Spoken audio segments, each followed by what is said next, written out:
최근에 이제 우리가 그 금융지표들이 굉장히 요동을 치고 있죠.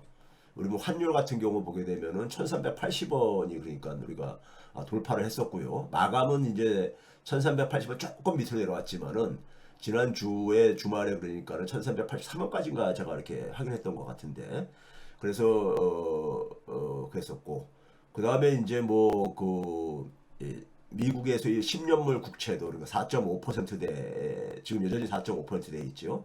있고 그다음에 이제 엔화 가치도 153엔을 돌파했고요. 그렇죠? 뭐 이런 상황들.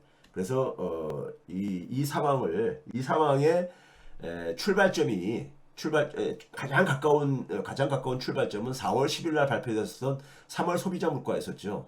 3월 소비자 물가가 어떻게 보면은 그 불난집에다가 기름을 부은 겁니다. 불난집에다 기름을 부은 거예요. 그 기름을 부은 건데 그래서 오늘 물가에 대해서 좀 이제 그러니까 초점을 좀 맞추면서 말씀드리도록 하겠습니다. 먼저 이제 그러니까 우리가 4월 10일 날 이제 그러니까 3월 달 소비자 물가 발표가 되고 나서 미국의 10년물 국채 수익률이 4.3%대에 있던 것이 4.5%로 뚝 올라가 버리죠. 물론 그 이전에도 뒤에서 좀 말씀드리겠지만 미 국채에 대해서는요. 1월 달부터 3월 달까지 그러니까 미 국채 수익률이 쭉 올라갔었습니다. 한 3.9% 정도의 3.9%대 있던 4% 밑에 있던 것이 4.3%까지 쭉 올라갔죠. 3월 달까지요. 3월 달까지 올라갔었습니다. 이미요. 거기다가 이제 그러니까 제가 얘기했듯이 물가 발표가 기름을 부은 격이 됐다. 해가지고 4.5%로 갑자기 이제 껑충 뛰잖아요. 맨 오른쪽 끝에 보게 되면요. 그렇죠? 그래서 이제 그러면서 이제 환율도 이제 요동을 치고 그랬잖아요. 자, 그 다음에 이제 달러 가치가 이제 그러니까 그랬더라 급등을 했죠. 왜? 금리 인하, 조기 인하는 사실상 물 건너갔다. 이런 이제 시장의 분위기가 형성되어지면서 그러면 이제 달러가 강세가 될 수밖에 없죠. 에, 지금 이미 그러니까 일부 국가들은 금리를 인하하는 이런 상황 속에서 연준이 그러니까 금리 인하 시점이 그러니까 상당히 늦춰질 수밖에 없다. 이런 이제 분위기 속에서 달러가 강세를 띨 수밖에 없죠. 그 달러가 그래서 우리가 4월 9일, 4월 10일 날 물가 발표되기 전날 4월 9일 날 1.7%가 올랐어요. 달러 가치가요. 그런데 원화는 근데 우리가 원화가 가장 많이 충격을 받았죠. 항상 그렇습니다. 2.3%가 떨어졌으니까요. 원화 가치는요. 그러니까 이건 항상 그래요. 왜 그러냐면 그만큼 굉장히 취약하다는 거죠. 그래서 금융시장이 안정되면요. 원화 가치가 가장 빨리 또 하락해요. 위험성이 시장의 위험성이 많이 해소가 되면은 상대적으로 위험한 통화로 취급받는 원화가 빨리 회복이 되지죠. 그렇기 때문에 시장의 분위기가 굉장히 그러니까 안 좋아지게 되게 되면 그러니까는 환율이 급등할 수밖에 없다. 그래서 이 분위기로 가다면은 이제 그러니까는 하늘에서 그러니까는 이게 개입할 수밖에 없을 거라고 저는 보고 있습니다. 엔화도 많이 올라갔죠. 근데 엔화도 그러니까 1%뿐이 안 떨어졌어요. 1%뿐이 안 떨어졌는데 원화가 그러니까 그 두 배가 넘는 만큼 떨어졌으니까요. 그러니까 원화가 얼마나 많이 이 충격을 받았는지 보여주고 있는 거죠. 위안화 같은 경우도 0.4%뿐이 안 떨어졌습니다. 0.4%뿐이요. 안 떨어졌어요. 에, 그런 점에서 제 몸이 좀 그렇다고 해서 너무 걱정하시는데요. 걱정을 하지 마시고요. 할만하니까 하는 건데 대신 오늘 길게는 못합니다. 양해 부탁드리도록 하겠습니다. 싱가포르 달러 같은 경우도 한 1% 정도. 그러니까 달러가 그러니까는 그 강세 보인 것만큼만 하락하면 되는데 우리는 그 이상 하락한다는 얘기죠. 그 이상이요. 그래서 뭐 이제 이창용 총재가 달러 강세로서 어쩔 수 없다 이런 얘기하는데 그것도 우리가 일부 요인이잖아요. 그럼 나머지 요인은 그러니까는 우리 내부의 문제인 겁니다. 우리 내부의 문제야. 이런 부분에 대해서 정책 당국자들이 능력이 그러니까 평가받는 겁니다. 솔직히 말해서요. 아까 이제 그러니까는 사과 수입 얘기랑 마찬가지처럼요. 이런 상황 속에서 나오는 얘기들을 하기 전에 이게 언제 짜냐면은 4월 4일자입니다. 4월 4일자에 파월이 이제 이런 얘기를 했죠. 파월이 원래가 이제 그러니까 3월 달에 FOMC 회의 끝나고 나서 이 인플레율이 그러니까 그 올라갔다 내려갔다 뭐 이런 거를 이제 꾸준히 하락하면 좋은데 꾸준히 하락하지 않고 이렇게 올라가는 지표에 따라서 올라가는 것도 나오고 그러다 보니까는 거기에 쉽게 얘기해서 일희일비하지 말아라. 일희일비하지 말아라. 범피 패스. 범피 패스는 게 뭡니까? 울퉁불퉁한 길 가다 보면은 그러니까는 도로가 이렇게 툭 튀어나온 데도 있고 또 그다음에 이렇게 매끄럽게 가는 길도 있고 그렇게 될 것이다. 그렇기 때문에 일희일비하지 말라 이거죠. 일희일비하지 말라. 근데 이거는 그냥 그러니까는 FOMC가 아니 파월이 올해 그랬잖아요. 올해 한 3번 정도 금리를 인하할 것을 기대한다 이런 얘기 했잖아요. 전망한다. 그러려면 올해 3번 정도 하려면요 6월 달에는 한 번은 해야 되거든요. 6월 달에는 한 번은 해야 되거든요. 근데 제가 볼 때는 6월 달에 하기가 좀 힘들어지는 상황입니다. 힘들어지는 상황이에요. 하게 되면 굉장히 큰 실수가 될 수 있다. 저는 이렇게 생각합니다. 하게 되면 실수가 될 수 있었는데 이게 이제 파월의 입장이었었고요. 그리고 나서 이제 시장에서 이제 나온 반응이 뭐냐면은 이게 이제 4월 10일자입니다. 4월 10일자니까는 소비자 물가 발표하고 난 이후에 이제 나온 건데 나왔는데 그때 뭐라고 나왔냐면은 슈퍼코어 인플레이션이라는 게 있어요. 인플레이션 지수는 우리가 그냥 일반 인플레이션 지수가 있고 그다음에 코어 인플레이션 지수가 있죠. 코어 인플레이션, 코어를 우리말로 근원 혹은 핵심이라고 번역을 합니다. 여기는 뭐냐면 주로 이제 변동성이 큰 에너지라든가 농산물 같은 경우를 빼고 가격을 빼고 이제 그러니까 산출하는 이제 인플레이션율을 물가 상승률을 코어 인플레이션율이라고 합니다. 그러니까 핵심 혹은 근원 인플레율이라고 하죠. 근데 슈퍼가 앞에 붙은 건 뭐냐? 그 중에 거기서도 보게 되면 이제 그러니까 우리가 주거비용이요. 우리나라하고는 좀 다른 게 미국은 그러니까는 자가에 대한 그러니까는 소위 말해서 뭡니까요? 우리가 이자 상한이라든가 이런 것도 다 이제 포함을 하고 있거든요.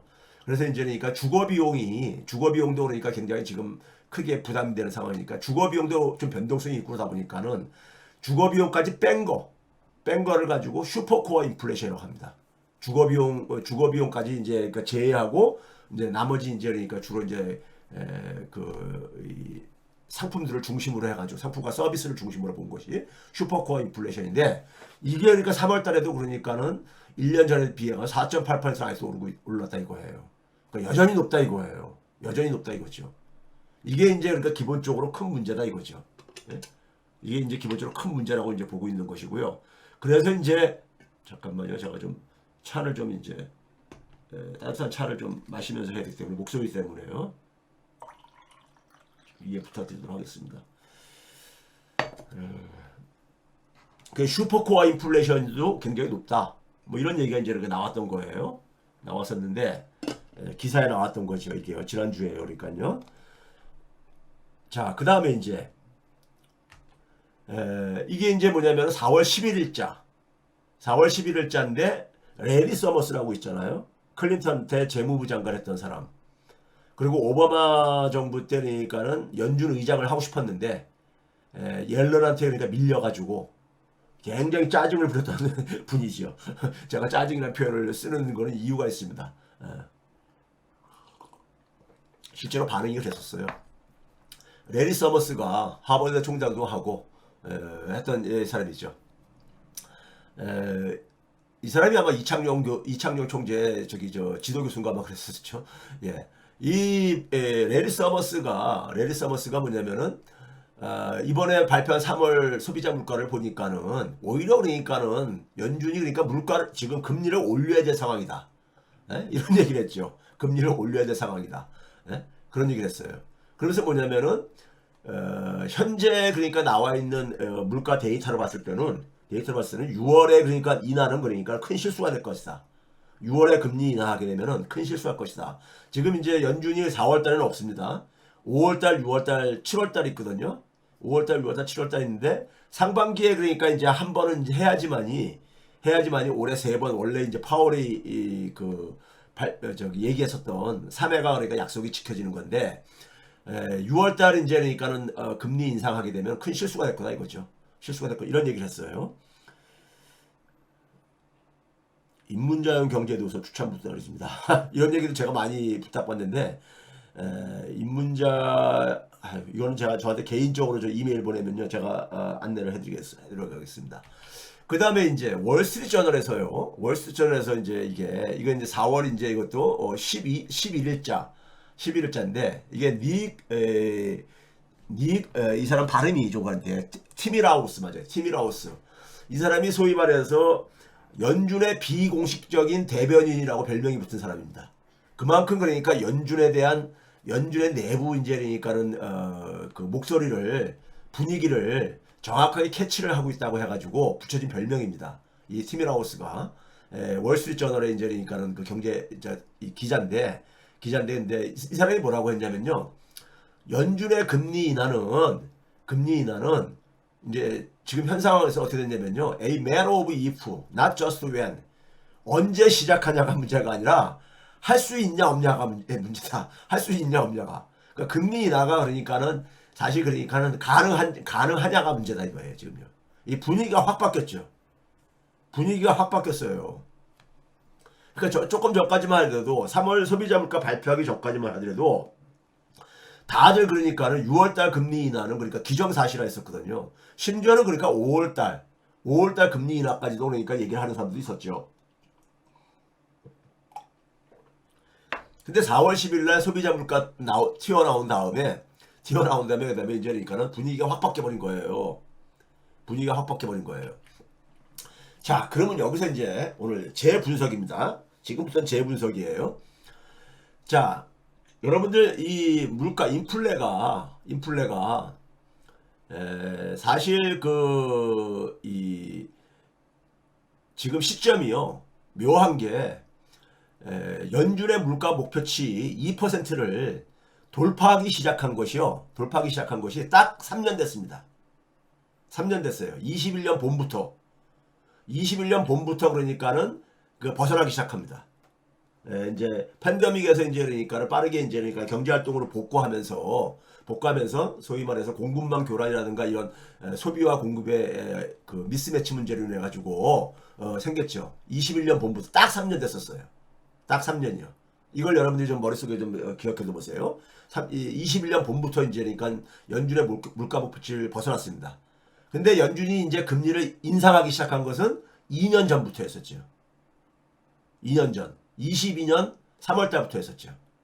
그러니까 1년 동안 그러니까는 방치했던 거예요. 1년 동안 방치했던 거. 이건 과거에 제가 설명드렸죠. 왜 연준이 이렇게 방치했냐. 이런 걸 얘기했었잖아요. 근데 이제 지난 2년간 소비자 물가 상승률 추이를 한번 쫙 보세요. 보시면은 금리를 인상하기 시작했었던 2년 전 3월 달에 8.54%. 그리고 이제 최고점을 찍은 게 6월 달에 9%, 9.06%를 찍고 나서 쭉 하락했었어요. 하락해가지고 작년 6월 달에 드디어 3% 밑으로 내려갔습니다. 3% 밑으로 내려갔었어요. 그래가지고 굉장히 시장이 환호했죠. 시장이 환호했습니다. 그래서 연준이 금리 인상을 작년 7월 달에 마지막으로 하고선 그 다음에 이제 동결을 계속하고 있잖아요. 작년 7월 달에 마지막으로 금리 인상했었습니다. 네? 연준이요. 그리고 나서 계속 동결을 하고 있잖아요. 그렇죠? 동결을 하고 있는데 그 이후에 소비자 물가 추이를 보시게 되면요 2.97이라고 표현있는 오른쪽 부분을 좀 보시게 되면요 어떻습니까요? 다시 약간 반등한 경우도 있었지만은 8월달 9월달에 근데 다시 이제 그러니까 안정되어지면서 3% 선을 그러니까 선에서 되게 이제 횡보를 했었어요. 3% 정도에서요. 그렇죠? 그런데 3월 달에 이제 다시 이제 툭 치고 올라간 거예요. 이제는 3% 밑으로 좀 내려가야 되는데, 저 정도 이제 행보를 했으면은 3% 밑으로 내려갈 게 기대했죠. 그러면 이제 소위 말해서 5월 달, 6월 달에 금리 인하도 검토가 가능한 거죠. 금리 인하도 3% 밑으로 내려갔으면은요. 그렇죠? 그런데 3% 밑으로 내려가긴커녕 2월달에 3.15%보다 거의 한 0.3%포인트 이상이 오히려 올라가 버린 거예요. 3.48이 나온 거예요. 그래서 시장이 이제 화들짝 놀란 거예요. 자, 그 다음에 이제 뭐냐면은, 그럼 이게 이제 왜 이제 이런 일이 생겼는가를요, 보려면요, 보려면은요, 재밌는 게 지난 3년 동안에, 그러니까 지난 3년 동안에 연준의 물가 목표치를 벗어났다 했잖아요. 3년 전부터요. 3년 전부터요. 그래서 지난 3년 동안에, 그러니까 예를 들어서 3월 달에 3월 달에 3.48%라는 것은요. 1년 전에 비해서 3.48%가 올라갔다는 거잖아요. 1년 전에 비해 가지고요. 그렇죠? 그러면은 1년 전에 물가 수준에 어느 정도 영향을 받을 수밖에 없잖아요. 네? 그렇죠? 1년 전에 물가 수준이 굉장히 많이 올라갔으면은 조금만 떨어져도 많이 하락폭이 클 수밖에 없고요. 소위 기저 효과라고 우리가 얘기를 하잖아요.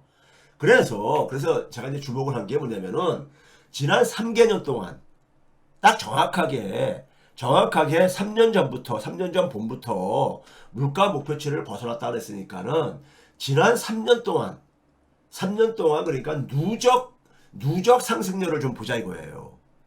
지난 3년 동안에 예? 누적 상승률을 계산해 본 거예요. 무슨 말씀인지 아시겠습니까?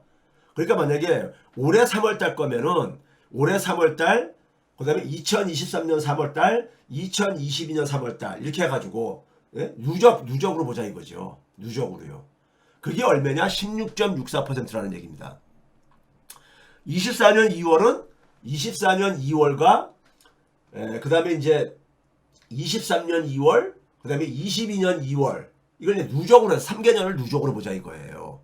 왜 그러냐면은 21년 2월은 인플레 목표치를 벗어나지 않았으니까는 목표치를 벗어난 이후부터 지금 뭐냐면 인플레이션이 문제가 되기 시작했던 시점 이후부터 3개년을 누적으로 계산할 수 있잖아요. 그렇죠? 누적으로요. 그래서 딱 보니까는 어떻습니까? 23년 4월달만 빼놓고 지난 1년 동안에 4월달만 빼놓고 이 그 평균값이 16.45인데 거의 비슷하지 않아요? 지난 1년 동안에 누적 증가율은요? 누적 증가율은 거의 비슷하지 않습니까? 예? 누적 증가율이 거의 비슷하다는 얘기는 뭐죠? 예? 누적 증가율이 거의 비슷하다는 얘기는요. 그런데 인플레이션은 쭉 그렇게 하락해 왔어? 그럴 때 그 얘기는 뭡니까? 기저효과가 작용했다는 얘기입니다. 기저효과가 작용했다는 얘기죠. 이거 이해가 되십니까? 그래서 이걸 가정을 해가지고 16.45%의 평균값을 가정을 해가지고 4월달 근원 소비자 물가를 전망을 하게 되면요. 3.43%가 나옵니다. 3.43%가요. 그러면은 아까 얘기했듯이 2월달에 3.15로 나왔다가 3월달에 3.48로 딱 뛰었어. 점프할 뻔했어. 그래서 시장이 화들짝 놀란 거예요. 근데 4월달 것도 보니까는 4월달 것도 3.43%가 나와? 그러면 시장은 어떻게 되겠습니까요?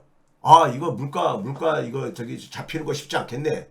이런 분위기가 더 고착화될 가능성이 있죠. 고착화될 가능성이 있죠. 그렇죠?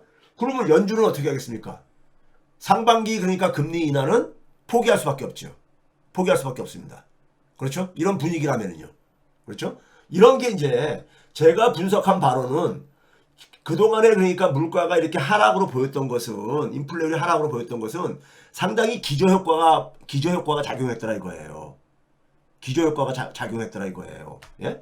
자, 그다음에 이제 여전히 지금 뭐냐면 연준이 금리를 인하하기를 바라는 사람들은 뭘 주목을 하냐면요. 이 연준은 사실 우리나라와 달리 우리나라는 소비자 물가를 중심으로 이렇게 보는데 일본도 마찬가지고요.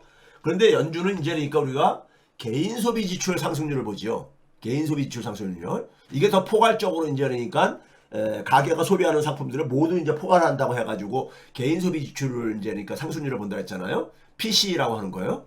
Personal Consumption Expenditure요. 그것도 이제 그러니까 우리가 핵심 근원 코어 PC를요.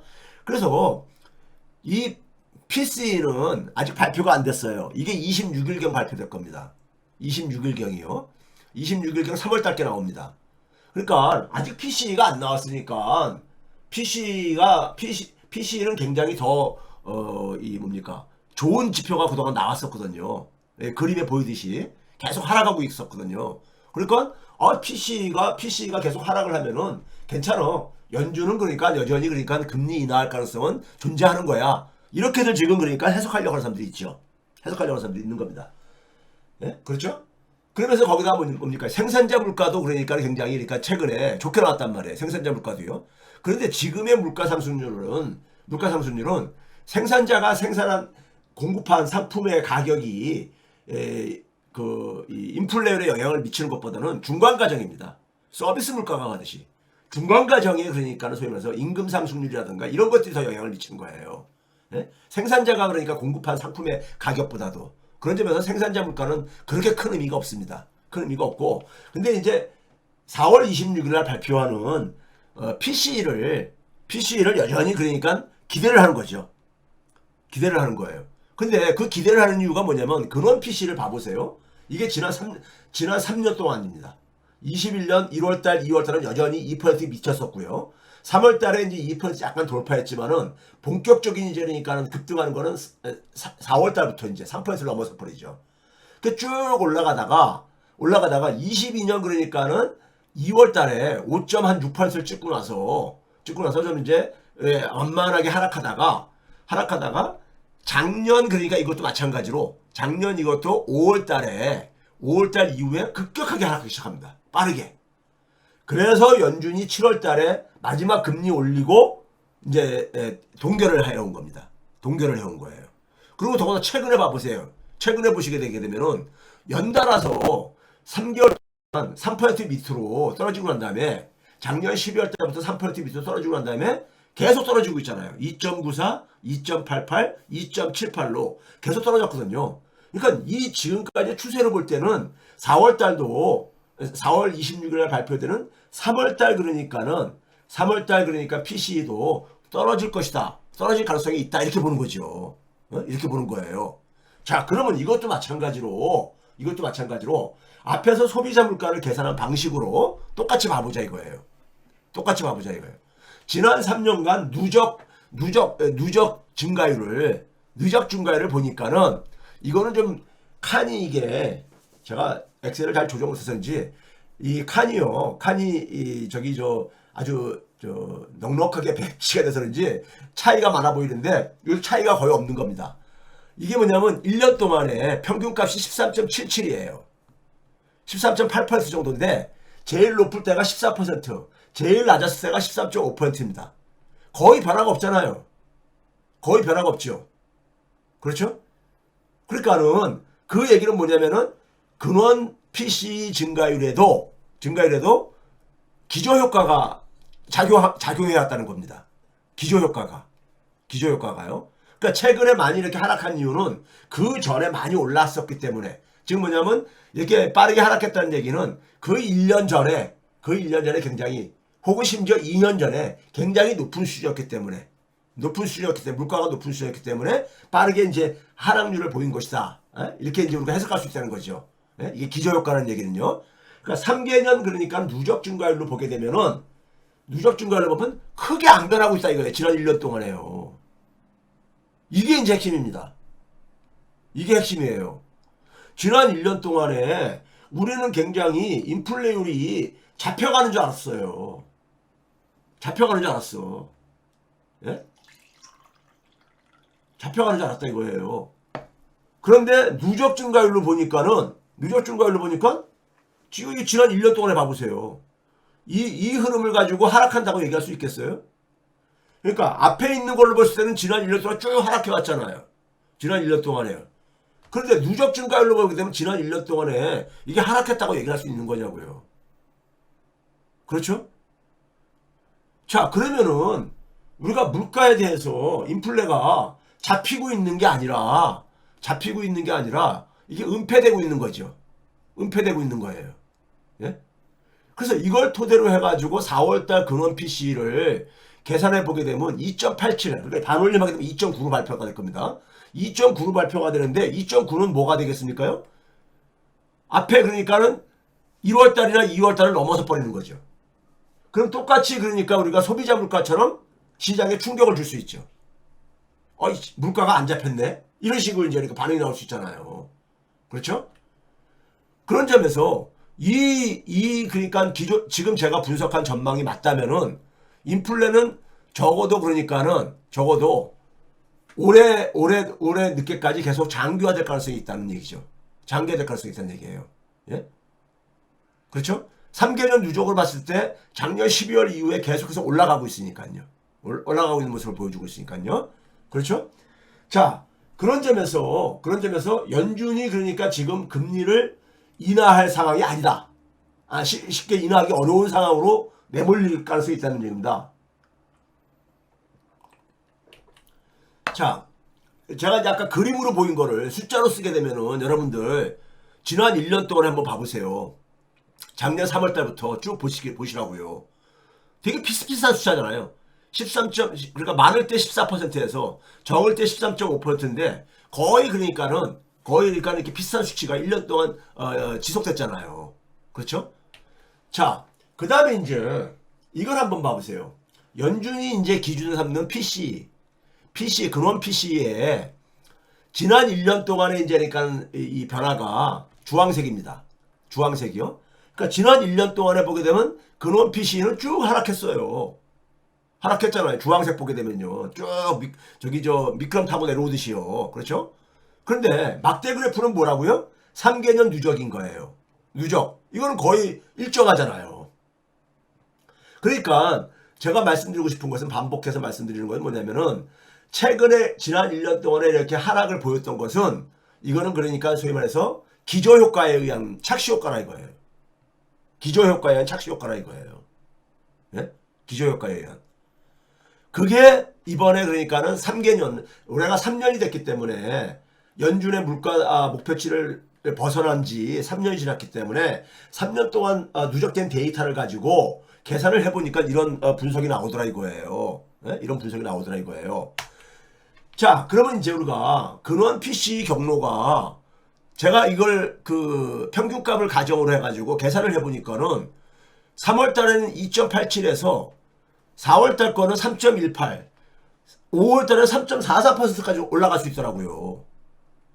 그럼 이렇게 되는 상황을 써서 어떻게 금리 내려요? 어떻게 금리 내리냐고요? 못 내리죠. 못 내리죠. 이게 연준이 보는 핵심 인재 그러니까 인플레 지수거든요. 그런 PC가. 그러니까 지금까지 누적 중과율을 방식으로 가지고 계산을 했을 때 앞으로 그러니까는 몇 개월 동안 더 상승할 가능성이 있다 이거예요. 상승할 가능성이요. 그러면 금리 못 내리죠. PC 올라간다고 예상하시나요? 그랬는데 이게 아까 앞에서 설명드린 방법이잖아요. 지난 3개년 동안에 즉 연준의 목표치를 벗어난 이후 지가 3년 지났다고요. 3년에 누적 증가율을 계산해 봤다니까요. 월별로요. 예? 월별로 그랬다고. 근데 그건 거의 변화가 없었다는 거 아닙니까? 그러면 그 추세가 앞으로도 그러니까 지속된다고 가정했을 경우에 앞으로 그러니까 3, 4, 5월 달은 다시 그러니까 올라가는 추세가 될 수 있다는 얘기예요. 예? 그 얘기입니다. 무슨 얘기인지 이해가 되십니까? 이거 어려운 설명은 아닌데. 자, 이게 이제 그러니까는 연준이 금리를 적어도 그러니까 앞에서 나온 보도들이 서머스라든가 레리 서머스라든가 월가 기자가 얘기하는 것이 레리 서머스가 그러니까 금리를 그러니까 오히려 인상할 지금 이 분위기가 형성돼지고 앉아있다. 인하는 그러니까는 인하하게 되면은 큰 실수가 될 것이다. 그 다음에 월가의 기자는 그러니까 뭐라 했습니까요? 연준의 비공식적인 그러니까 대변이라고 불리는 연준의 기자는 뭐라 했었어요? 지금 그러니까 금리를 언제 인하할 게 문제가 아니라 금리를 인하가 가능하냐 안 가능하냐 이게 문제다 이런 얘기를 했잖아요. 이런 얘기를 했잖아요. 그렇죠? 그 얘기가 이런 분위기에서 나오는 거예요 지금요. 이런 분위기에서. 네? 이런 분위기에서요. 그러면은 연준이 그러니까는 금리를 그러니까 지금 그러니까 희망했었던 기대했었던 올해 3회 인하는 상당히 어려워지는 거죠. 그러다 보니까 어떤 사람들은 연준의 이사 중에 한 사람은 어떤 한 사람인지 몇 사람인지요. 이 사람은 올해 한 번 정도 그러니까 인상해도 한 번 정도가 가능할까? 뭐 이런 얘기도 하고 있는 게 그런 분위기인 겁니다. 예? 그런 분위기예요. 그러니까 여기다가 최근에 이제 중동 사태까지 가고 있잖아요. 중동 사태도 지금 그러니까 바이든 정부에서 이란을 싹싹 긁고 있잖아요. 예? 이란이 그러니까 지금 이 공격이 준비가 다 마친 상태다. 뭐 이런 보도가 나오고 앉아있잖아요. 긁고 앉아있잖아요. 예? 만약에 중동 사태를 하게 되면은 물가 더 어려워지죠. 그렇죠? 자, 하여간 이런 상황 속에서 금리 인상이 연준 금리 인상이 궤도 수정이 불가피하다 이거예요. 궤도 수정이. 제가 그래서 연준이 굉장히 인내심을 요구받고 있다. 예? 금리를 인상은 못하더라도 상당히 지금의 고금리를 지속할 수밖에 없다. 지속할 수밖에 없다 이거죠. 그럼 연준이 금리를 내리지 못하면은 한국 금리 내리기 힘들죠. 예? 내리기 힘들잖아요. 그렇죠?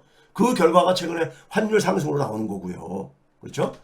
자, 그 다음에 이제 뭐냐면은 제가 늘 얘기를 했죠. 늘 얘기를 했어요. 연준이 금리를 내리지 못하는 또 다른 요인 중에 기본적인 요인 중에 한 가지는 뭐냐면요. 실물 경제가 너무 좋은 거예요. 실물 경제가 너무 좋잖아요. 미국 경제를 보게 되면요. 고용 상황이 너무 좋습니다. 고용 상황이 너무 좋아. 거기다가 실질 개인 소비 지출은요.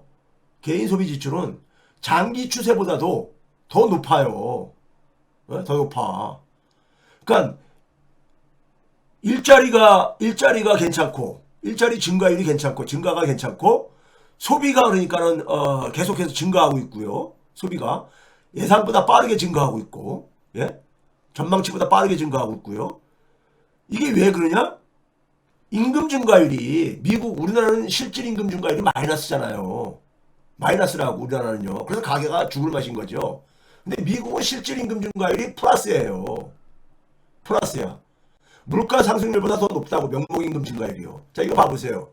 비농업 부분의 실질임금 증가율입니다. 2020년에 쫙 올라갔다가 팬데믹 때 이제 그러니까 일자리 노동 구하기 힘들어가지고 21년에부터 하반기부터 좀 하락했었죠. 근데 23년에 다시 올라갔죠. 그래서 이거를 그러면 이게 최근에 올라간 건 작년에 내려간 것에 대한 기조효과 아니냐 이렇게 해석할까봐 제가 누적 실질임금 증가율을 팬데믹 이후부터 2020년 이후부터 누적 증가율을 봐봤어요. 실질임금 증가율을요. 봐보세요. 지난 1년 넘게 실질임금 증가율이 플러스일 뿐만 아니라 증가율이 올라가고 있잖아요. 실질임금 증가율이요. 이런 상황이다 보니까 자연히 뭐냐면은 소비가 안 꺼지죠. 소비가 안 꺼지는 거예요. 예? 소비가 안 꺼지니까는 한 68%를 차지하는 미국 경제에서 소비가 안 꺼지니까는 실물 경제가 나쁠 리가 있습니까? 일자리가 계속해서 증가하죠.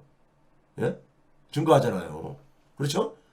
그런 점에서 물가가 그러니까는 연준이 원하는 만큼 통제가 빠른 시간 내에 되게 어려운 상황이라 이거예요. 그래서 이제 우리가 작년 9월 달에 금리를 그렇게 동결을 하면서 9월 달에 동결을 하면서 그럼에도 불구하고 금리 인하는 그러니까는 조기 금리 인하는 꿈 깨라 이런 얘기를 메시지를 던졌었죠. 그게 바로 뭐였었어요? Higher for longer rate라고 했었죠. 즉 고금리가 장기화될 것이다. 예? 이게 그러니까 하나의 뉴 노멀이 될 것이다 하는 이런 얘기들을 했잖아요. 예? 실제로 그러니까 우리가 보게 되면 고금리 장기화가 지금 작년에 23년 7월 달부터 5.5%까지 올린 다음에 지금 거의 이제 1년 돼 가는 거잖아요. 예? 그 5.5%를 지금 그러니까는 조정을 못 하고 있는 거잖아요. 올해 상반기까지 조정 못 하면은 1년은 넘어가는 거잖아요. 예? 넘어가는 거잖아요. 그렇죠? 자, 그러면 이게 이제 그러니까 고금리 장기화가 하나의 새로운 표준이 되고 있는 거 아니냐. 이런 얘기가 이제 가능한 거죠. 그러니까 금리 인하는 그러니까는 쉽지 않을 거라 이거죠. 당분간. 예? 거기다가 이걸 안 할 수 있는 이유 중에 한 가지가 뭐냐면요. 기업이 그러니까 기업한테 영향을 미치는 혹은 그 다음에 이제 뭐냐면은 주택시장에 영향을 미치는 금리들은 장기 금리들이거든요. 장기 금리들이야. 그러니까 미국이 연준이 금리를 인상을 했어도요. 주로 단기 금리가 특히 3개월물 같은 경우가 쭉 올라갔지. 중장기 금리는 연준 금리보다 더 낮잖아요. 낮아요. 4.3% 정도에서 그러니까 안정적으로 유지가 되고 있거든요. 예? 4.3% 정도에서요. 예? 그러니까는 기업이 그러니까는 영향을 받는 주택시장이 영향을 받는 금리는 그렇게 크게 그러니까는 예? 크게 안 오르니까는 안 올라갔으니까는 가게들의 그러니까 우리가 자금 배분에만 좀 이제 영향을 미칠 수 있는 예? 단기 수익률, 단기 시장 금리에만 좀 올라가다 보니까 더 견딜 수가 있는 거예요. 시장이 견딜 수가 있는 거야. 고금리가 장기화되더라도요. 예? 연준이 또 이제 그런 방식을 취했지요. 정책을요. 자, 그 다음에 이제 뭐냐면은 실제 경제 상황을 보게 되면요. 생산성이 굉장히 좋습니다. 생산성 증가율이요. 지난해 4분기, 올해 1분기는 아직 계산이 안 됐어요.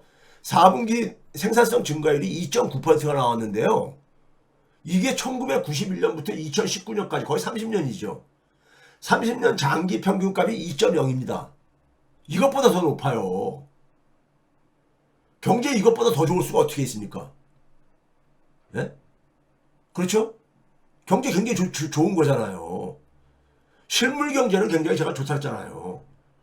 실물 경제에 타격 안 준다. 금리 이렇게 올려도 실물 경제에 별로 타격 없을 거다 제가 얘기를 했었잖아요. 과거에도 쭉 얘기를 했었잖아요. 거기다가 2010년대 금융위기가 터진 이후에 2010년부터 2019년 정도까지의 상황보다 더 좋은 상황이다. 왜 그러냐면요. 2010년대에는 새로운 그러니까 우리가 투자를 주도할 만한 어떤 하나의 혁신이 없었어요. 모바일 주도의 새로운 혁신은요. 금융위기 전에 일어났던 겁니다. 금융위기 전에 일어났던 거예요. 그런데 지금은 팬데믹 이후에 지금은 인공지능 주도의 투자가 지금 일어나고 앉았잖아요. 인공지능 주도의 투자가요. 예? 그러니까 2010년대보다도 오히려 더 좀 좋은 상황이에요. 실물 경제는요. 물론 이것이 그러니까는 하나의 단기적으로 과잉 투자가 이루어질 경우에 이게 그러니까는 거품도 만들 가능성도 있지만은 그럼에도 불구하고 인공지능은 광범위하게 이게 사용될 수밖에 없는 거잖아요. 광범위한 부분에. 제가 그래서 여러분들 기억나십니까? 2월 말경에 2월달 마지막에 제가 일요일날 방송을 못하고 주중에 편성을 해가지고 화요일날인가 주중에 편성을 해가지고 했을 때 엔비디아에 대해 얘기한 적이 있었죠. 엔비디아 그 이후에 주가 얼마나 올라갔습니까? 최근에 많이 조정을 받았지만은 그때 비교해가지고 주당 한 $100 이상씩 올라갔잖아요. $100 이상 올라갔잖아요. 예? 지금 많이 조정을 받았음에도 불구하고요. 예? 그러면 이게 결국은 뭐냐면은 결국은 지금 실물 경제에 대해서는 굉장히 지금 분위기가 좋다 이거예요. 그러면 인공지능이 그러니까 주도하는 이런 분위기가 더 가속화가 될 경우에 여기에 이제 거품이 형성될 가능성이 있습니다. 원래 투자라는 게 그래요. 투자라는 게 기대가 크면 클수록 거기에 거품이 많이 형성되지죠. 그러면 이제 거품의 조정이 이제 발생할 수밖에 없죠. 조정이요. 근데 그 조정이라는 것이 뭐 얼마나 폭이 크냐에 따라 다를 수 있지만은 조정이 발생한다면은 금리 인하로 방향 전환할 가능성이 있습니다. 예? 그러니까 주가가 그러니까 적어도 그러니까 막 20% 이상씩 폭락한다 이렇게 하게 되면은 금리 인하로 방향 전환이 가능하지만 그 전에는 금리 인하를 할 만한 그러니까 분위기가 형성되기 어렵다는 겁니다. 지금요. 미국 경제. 여러분들 지금 방송하는데 잠깐만 쓸데없는 소리 하세요. 어준이 방송 가지 마세요. 좀 이런 얘기 좀 하지 마세요, 좀. 제가 볼 때는 여러분들 있잖아요. 이 아픈 사람들이 너무 많은 것 같아. 이 윤석열 정권 지지하는 층이나, 민주정권도 마찬가지인 것 같아. 그 일부 유튜버들이 근거 없이 떠들어대는 거 가지고요. 좀 제발 좀, 이런 음모론들 좀 얘기 좀 하지 마세요. 그래봤자 아무 민주주의에 도움이 안 됩니다. 그런 얘기 좀 여기서 하지 마세요. 방송 하면 방송 내용에 좀 집중해 주세요. 자, 그 다음에 이제 기업 파산이 많이 증가한다고 지금 그러잖아요. 기업 파산이 작년도 642개가 파산했어요. 기업 파산된 것이 642개입니다. 저는 이거 있잖아요. 이게 물론 이제 기업이 이제 그러니까는 금리 부담이 커져가지고 파산할 가능성도 있죠. 그런데요, 저는 이거 좀비 정리로 봅니다. 좀비 정리요. 그동안에 금리가 너무 낮았잖아요. 네? 너무 낮았잖아. 그러니까 이 좀비 기업이 굉장히 많았었어요. 미국도 좀비 기업 되게 많습니다. 네? 좀비 기업 정리를 해야 돼요. 미국이 좀 부러운 게 뭐냐면은 미국이 시장주의가 경제 철학이다 보니까는 웬만한 것은 그냥 시장에다 처리를 맡깁니다. 구조조정을 맡겨요. 예? 시스템이 그러니까 붕괴될 가능성이 없지 않는 한에 있어서는 이걸 개입하지 않습니다. 그러다 보니까 경제 생태계가 그러니까 건강해져요. 경제 생태계가요. 예? 예, 좋은 의미 속에서는 굉장히 건강해지는 거죠. 그렇죠? 근데 642개가 2010년도에 827개였었거든요. 예? 저거에 비하면은 이건 제가 볼 때 정리되는 게 오히려 더 바람직해져요. 지금 642개 정리하는데도 성장률 2.5% 나왔잖아요. 지난해. 예? 생산성 2.9%나 증가했잖아요. 이런 그러니까는 하나하나 데이터에 그러니까는 너무 가지 마시고 이거 정리를 해야 되는 거예요. 좀비기업도 정리해야 되는 겁니다. 좀비기업 살리게 되면요 생산성이 떨어져요. 생산성이 떨어져요. 왜? 자원이 좀비기업으로 배분되지니까요. 그리고 성장률도 떨어집니다. 그게 일본이 했었던 실수를 우리나라가 지금 되풀이하고 있는 거거든요. 우리나라가 되풀이해야 하는 겁니다. 중국도 아니까 중국도 뭐냐면 부동산 같은 경우 예? 경영주의 잘못에 의한 것은 과감하게 구조조정하겠다 이런 입장인 거잖아요. 그게 맞는 거예요. 근데 우리나라는 기업에 대해서 그러니까는 기업을 그걸 지원을 해가지고 연명을 시키죠. 근데 다 좀비가 돼버립니다. 좀비가 돼요. 자, 이게 봐보세요. 비농업 부분의 생산성 연평균 증가율. 이거 봐보세요. 지금 작년에 여기 2.6% 아까 제가 2.6으로 나왔는데 이게 뭐냐면은 장기 평균 중에서 2000년대 금융위기 전 수준하고 거의 비슷한 수준이잖아요. 예? 과거 높았던 수준하고요. 자, 그러다 보니까는 4월 10일 날 소비자 물가가 충격이 나왔어도 주식시장의 충격이 어땠습니까요? 별로 안 미쳤어요. S&P 500 기준으로 보게 되면은 잠깐 떨어졌다가 다시 반등하잖아요. 4월 10일 날 떨어졌다가 다시 반등을 했다가 그랬다가 중동 불안 사태가 터지면서 이게 하락을 한 거죠. 중동 사태가요. 예? 지난 마지막 장에 떨어진 것은 중동 소식이 이게 충격을 줬던 거잖아요. 그렇죠? 이건 중동 사태는 이거는 경제 외적인 변수니까는 이거 두고 봐야 되는 것이고요. 근데 실물 경제 상황으로는 지금 그러니까 주가가 흔들릴 상황이 아니에요. 아직은 흔들릴 상황이 아니라고요. 그럼 이런 상황 속에서 소비가 뒷받침해주고 있어. 일자리가 뒷받침해주고 있어. 근데 어떻게 물가가 안정이 되겠어요? 쉽게요. 어떻게 금리를 내리기 쉽겠냐고요. 그렇죠? 자, 그러면은 고금리 장기화된다는 얘기는 우리나라 같은 경우는 연준이 그러니까 상반기에 한 번 정도, 최소한 한 번 정도는 그러니까 내려주고, 그러면 우리도 뒤따라서 내릴 수가 있다고 생각했단 말이에요. 우리나라 금리 인하하는 거 물 건너간 거죠. 우리나라 금리 인하하는 거요. 네? 하반기? 이것도 퀘션 마크죠.